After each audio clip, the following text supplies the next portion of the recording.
ancient ghouls, ghosts, and Toastmasters enthusiasts. Don't spend your life grunting like a zombie. Scream out loud. I am the Sergeant of Scream. Do you want to have fun? The Phantom of Feedback. Join us on October 14, 6:30 p.m. Eastern. Fantastic. Fantastic Theatre. Welcome to the third episode of the District 7 Toastmasters Podmasters podcast. If you want to learn about podcasting or have an idea for a podcast you want to produce, look up our club. Our goal is to help Toastmasters learn how to develop the tools and skills to develop their curiosity in this interesting medium and have fun in an entertaining way. Now, speaking of fun and entertaining today, we have a panel discussion with Francine, who has organized a fantastic and funtastic theater event for District 7. Well, no, not for District 7, for Toastmasters in general. Hello, Francine. Hello. How are you today? I am absolutely fantastic. Thank you for having me on your podcast. Fantastic Theater. Well, this is the second year we're doing it. It's back by popular demand. Last year, it was just my high performance leadership project. I recognize that after the pandemic, Toastmasters is struggling with membership. So for my project, I decided to do a membership building event. Well, we had so much fun. We decided to do it again, but this year it's bigger and better. And our specific goal this year is to bring in the Toastmasters virgins. Nice. We want people who aren't Toastmasters to become Toastmasters. Nice. Well, I have a bunch of questions about this event, and I want to dive into them with you a little bit, and I'm going to find out some information about you. And I want to find out some information about your team, and we're going to be talking to your team as a part of this as well. I have a couple of questions that are you related, a couple of questions that are team related, and are you ready to start with my first question? Absolutely.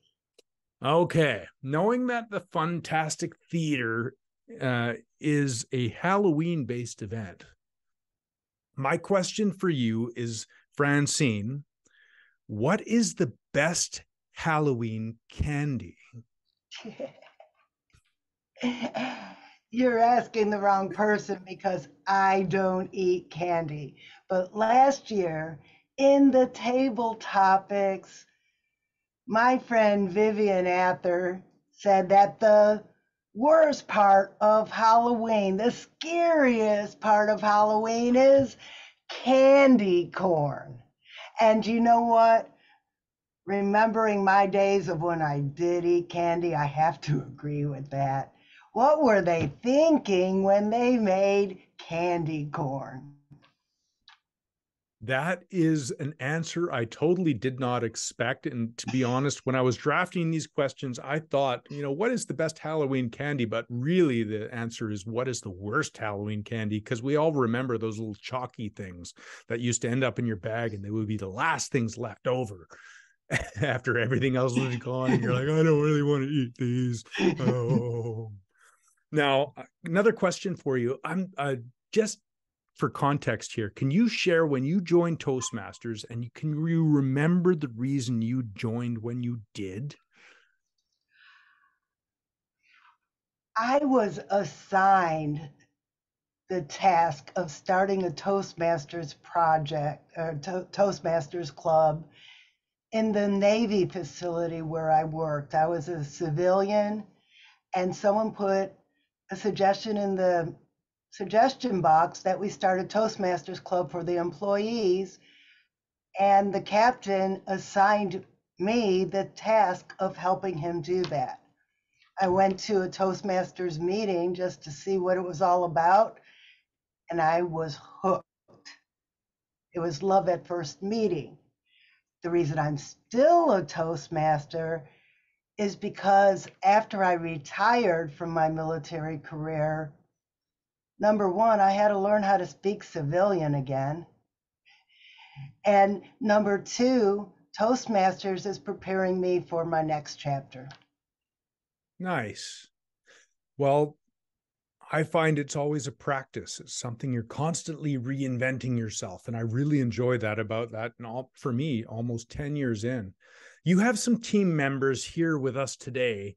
I'm wondering if you could introduce them one at a time. I can.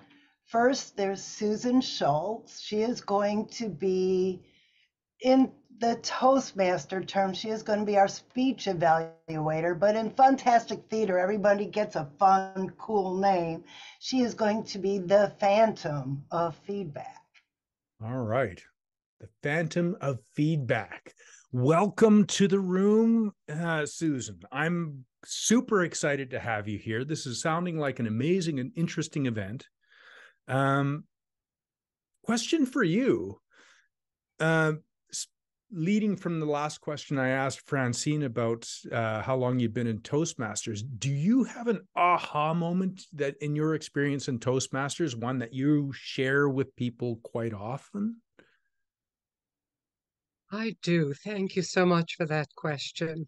The aha moment I had was when I first joined Toastmasters in 1995 in a speechcraft session.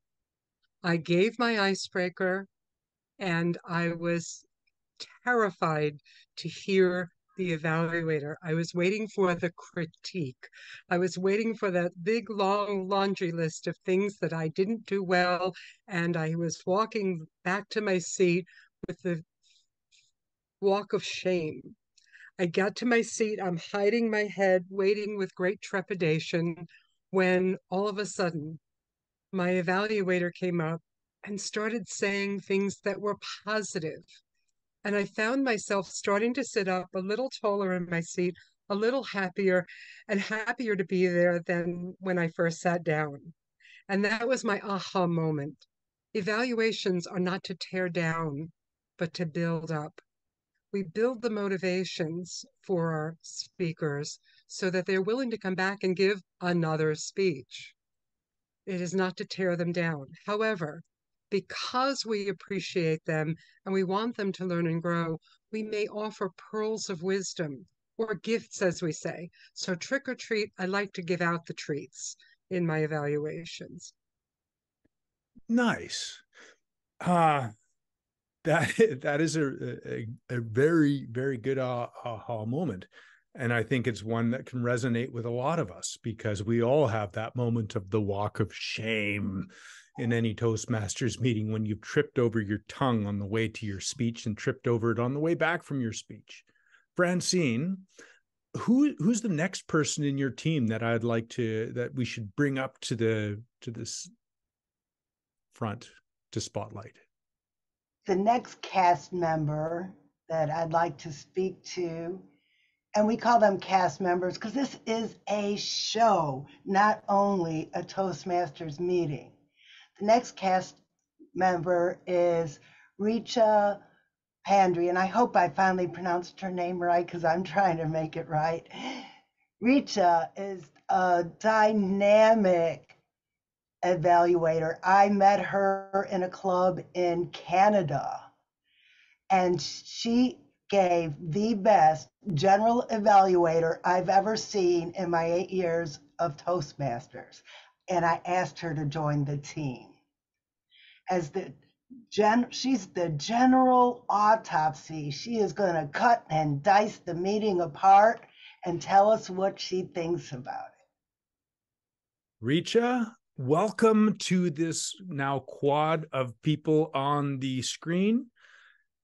My first question for you is you're kind of stuck on a desert island and you only have one song with you, one song that you can listen to for, however long you're going to be on that desert island for, what song is that song that's going to be stuck in your head while you're there? Well, that's an excellent question. First of all, thanks a lot, Francine. That's an amazing introduction. You made my evening here. And for this question, well, very interesting. If I'm stuck on a deserted island, it has to be one song, which is my all-time favorite. That's Ed Sheeran's Shape of You. Because once I hear that song, I feel like dancing, I feel like enjoying. And I believe with this song, Shape of You, I can forget that I'm in the deserted island. I can totally pick up that beat, start my dance move, and really enjoy it. So that would be my song, which I will, non-stop, listen anytime, in island or in beach. That's my favorite song. And now that song is stuck in my head. Thank you for that wonderful, wonderful gift. I like Ed Sheeran myself as well.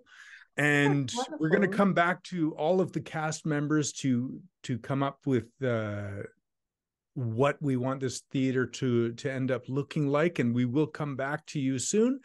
Francine, who is the next cast member to come up onto the stage?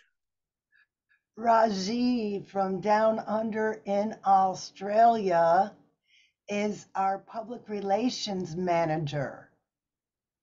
Raji, welcome to the stage, all the way from the morning times in the Down Under. Hello, Rick. Hey,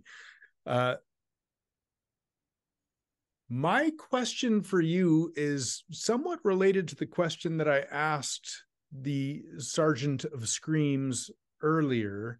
But my question to you is, knowing that Down Under has some interesting sandwich condiments, specifically when I think of Vegemite or something like that, what is the best sandwich?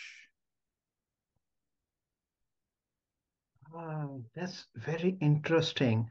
This has come at a time that I have moved away from sandwiches. So I think Nutella sandwich will be my favorite one at this point in time. Something that I've been trying my best to avoid. Well, in that case, that is the best sandwich, is the one that you're avoiding in the moment. So that's all great. All right. So let's go back to my list of questions here. Francine, just talking about your DTM journey, this is kind of one of the final projects for you on the journey for your DTM. What inspired you to run this event as your for the second time? Like I wrote down here, because you did an event like this last year, what are some lessons or challenges you had from that first event that you're carrying forward into this event? Last year, our biggest challenge was attracting non-Toastmasters members. We had a room full of Toastmasters, and we had a wonderful time. And a couple people joined a new club from meeting new people and networking with other Toastmasters. But the whole point of the event was to bring new people into our fold, to bring non-Toastmasters into our wonderful world. That's why this year, not only do we have cast members, but I've asked Rajiv to be a public relations manager. We are really upping our public relations game to attract non-Toastmasters. We had a brainstorming session, and Risha was our star. She talked to young business people that we made some videos, and we talked to specifically the demographic of college students and what Toastmasters could do for them. Now, the reason why we're doing this event again, at our District 84 conference in May, our, well, she was the club growth director last year, and she was a member of my team. And she came up to me and said, Francine, you're doing Fantastic Theater again, aren't you? How can you say no to that? Well, that's I'm looking forward to it. It's going to be a very fun event. Let's I would like to ask some of your cast members in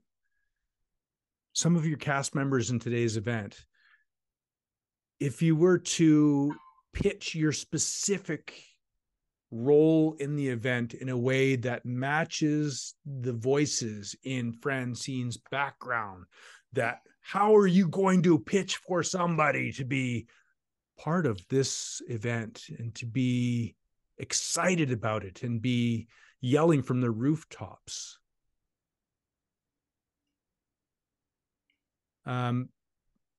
Rika, tell me in your event, how do you imagine this goes when it's the best? How do you imagine the execution of this particular event in a way that is high energy? Well, if it is high energy, everyone needs to be enthusiastic, energetic, and full of ideas. I believe this event will be more like where people are engaging in communication, where people are participating, and where people are ready to understand what Toastmasters is, and they're ready to join as much as we can. I feel that's one of the ideas I will try to pitch in, whether you are in business, whether you are a newcomer, whether you are into studies, whether you want to reach the ladder high in your workplace, or whether you start a new chapter in your life to make your life more meaningful, make your communication more excellent, as well as reach to the leadership level. Toastmasters are the best thing. You should not wait. You should join because you're there to excel and only success in your way. And moreover, with this positive energy and environment, you are on the good hands. Therefore, don't wait, join it. That will be my pitch. That's a good pitch for it. Why don't I put somebody else on the spot? Rajiv, your role in the event, how do I want to put this the best way? How am I pitching your role to everybody who's coming into the meeting? What is the shouting from the rooftops pitch for what your role is in Fantastic Theatre? So I'm going to be focusing on two things. First one is the new members, the guest. So I'm going to invite all the clubs, ask them to bring in their guest, potential members, whoever they have come across in the past and who might be interested in Toastmasters. So that was the main objective Francine started with. The second part is there are many advanced clubs here, specialty clubs. So I'm going to invite them to come here and pitch to the Toastmaster members, and so that they can see that there are specialty clubs available, and if they feel interested, then they might join in. So the two objectives is what I'm going to focus on. Nice. Well, that sounds like an interesting challenge as well. I'm working my way back up, and I'm going to go through Susan, thinking about how you envision your part in the Fantastic Theatre going through. What do you imagine about this that's going to excite you and make everybody around the room be happy and having fun? What is exciting me at the same time as frightening me half to death for Halloween is that I will be attempting to evaluate someone who is a profound speaker, a multi-time over DTM, Distinguished Toastmaster, plus having been past district director and an international director. I am frightened. I'm going to be the scared little chicken in the back of the room, wondering how I'm going to give my best foot forward for this particular individual. I might digress by saying I attended last year just for the fun of it. It was Halloween and something to do. It excited me so much visiting with the members of the various clubs that I did go and visit a couple of those clubs. Now, I might have joined had I not already been in multiple clubs, but I did visit quite a number of times, and I built bonds with people all around the globe. So I'm actually waiting for the opportunity to find just one thing I can offer this speaker to improve upon, and I might just come up empty-handed, but that's okay. If I can't, that's my skill. But I'm going to try my very best to find something that can help elevate her speech so that I can show that I care about her and I can lift. But I'm frightened to death I won't find something.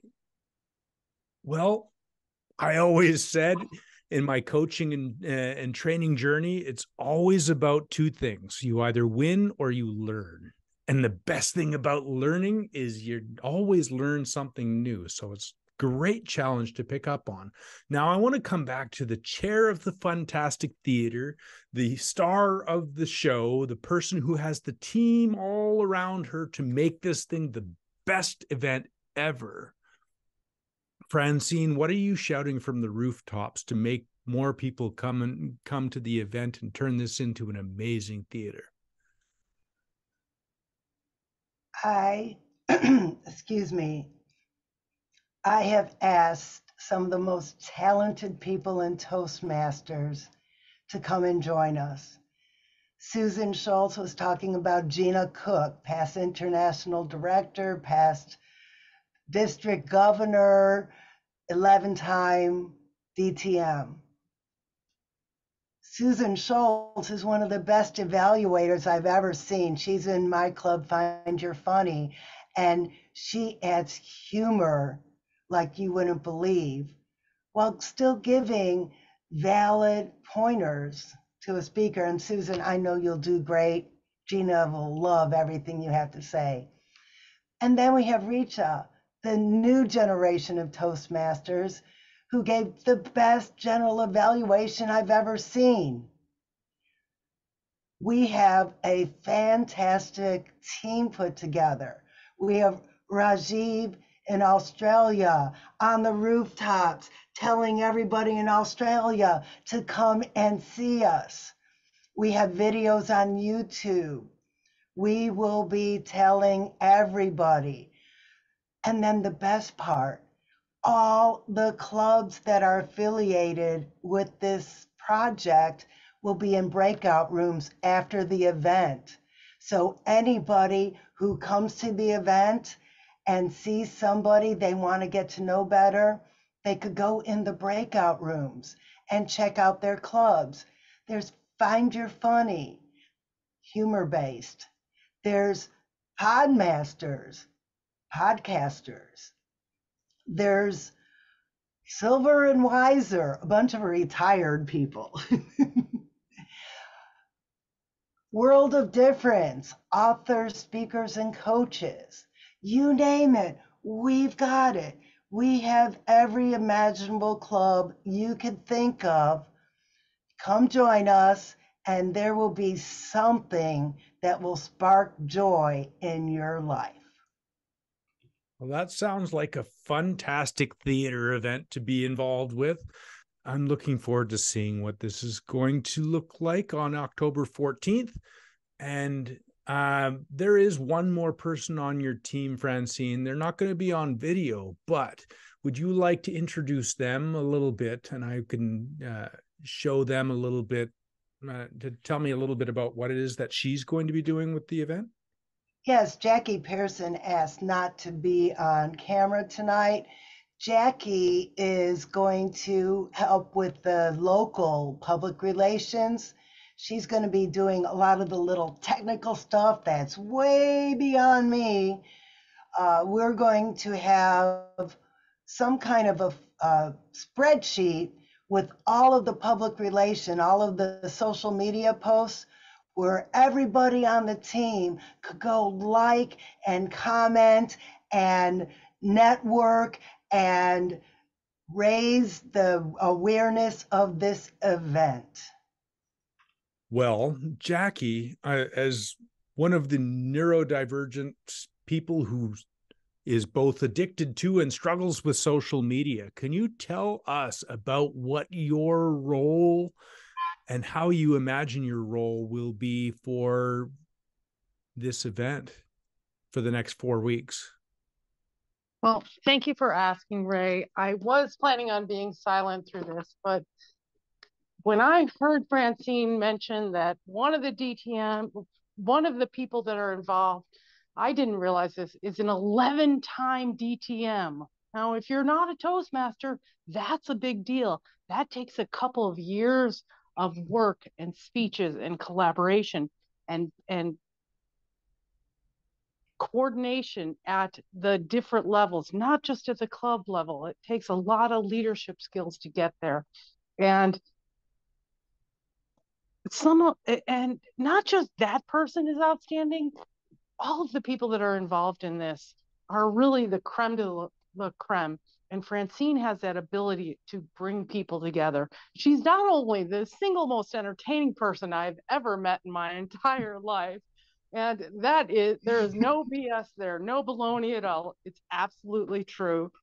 But Francine has this amazing ability to bring people together. My role is going to be obviously work with Rajiv and look more towards maybe the US side of the PR stuff, do some of the technical stuff. But ultimately, it's really about getting the word out. And the biggest thing that we say in District 84, have fun doing it. Have fun doing it. And that's not BS. I mean, it's going to be more than just clever. It's going to be a good time. And you just might learn something along the way. The fact that it's Halloween themed is super fun and super different. It's a special limited time only opportunity. It's only going to be here during the Halloween time. Guess what? Come November, it's gone. It's like Christmas. It's a season and it's gone. So I really can only stress that it's something not to be missed, because you have incredible people coming together with a really fun concept. And if you know anything about Toastmasters, a lot of them are wordsmiths. They're working on putting together, in every meeting, we have a grammarian who's noticing colorful, interesting word combinations. And I have watched the videos. I wasn't here last year for the last one, but I have watched the videos. And these people put together some really clever and interesting presentations. And I just can't talk enough about it. It's great, incredibly accomplished people. It's the funnest people, one of the funniest people I've ever met in my many years on this planet. And this team will put it together and slam it out the door. It's going to be a win-win success. I guarantee it. And I highly recommend that you share and share and share and invite, because I think it's only going to grow bigger. And if we can get Francine talked into it, maybe we can do a St. Patty's Day version or a spring version. Let's see, maybe just throwing that out there. Well, that's a great intro to one of the social media chairs for the Fantastic Theatre event. I feel like we're kind of coming up to the wrap up the end, but I want to give one more specific person to the floor to tell us when it's going to happen, what are the times, how do you sign up for it, how do you register for it, before we wrap up this part of the interview. Francine, please tell us how to get there. The event is on Zoom, October 14th. Doors open 6:30 p.m. Eastern time. And let's see, my time zone calculator says that's 3 o'clock Pacific time. I'll let all the other people figure it out. The registration link has a widget to help you figure out the time zones, no matter where you are in the world. There is a registration link. Are we going to be able to put this up on a comment on the podcast? Okay. The registration link will be in the comments of the podcast. Doors open, like I said, 6:30 p.m. Eastern Time, October 14th. Show starts 7 p.m. Eastern Time. The show will be an hour, and then the breakout rooms open. And as long as there are people who want to talk about Toastmasters to all of the people in the breakout rooms, we will keep those breakout rooms open. So if there's a specialty club you are looking to join, or if there's an interesting member that you see during the show, those breakout rooms will be open for you to talk. Well, thank you for that, Francine. This has been episode 3 of the Podmasters podcast. Excellent recording, and look for this to be posted up on the District 7 YouTube channel, but links shared on Facebook, on Instagram, on Twitter, not Twitter, it's something else now. But we'll be sharing links to this podcast in the coming days. And thank you all for joining me for now. Just as I'm wrapping up the editing on this video, I want to remind everybody that Podmasters is a club that hasn't chartered yet. Join us on the first and third Sundays of each month. And I hope you can help support this club if you're interested in podcasting, producing podcasts, listening to a podcast, or learning about the technical ins and outs of how to run a podcast. That's what we're trying to focus on for this club. Hope to see you there.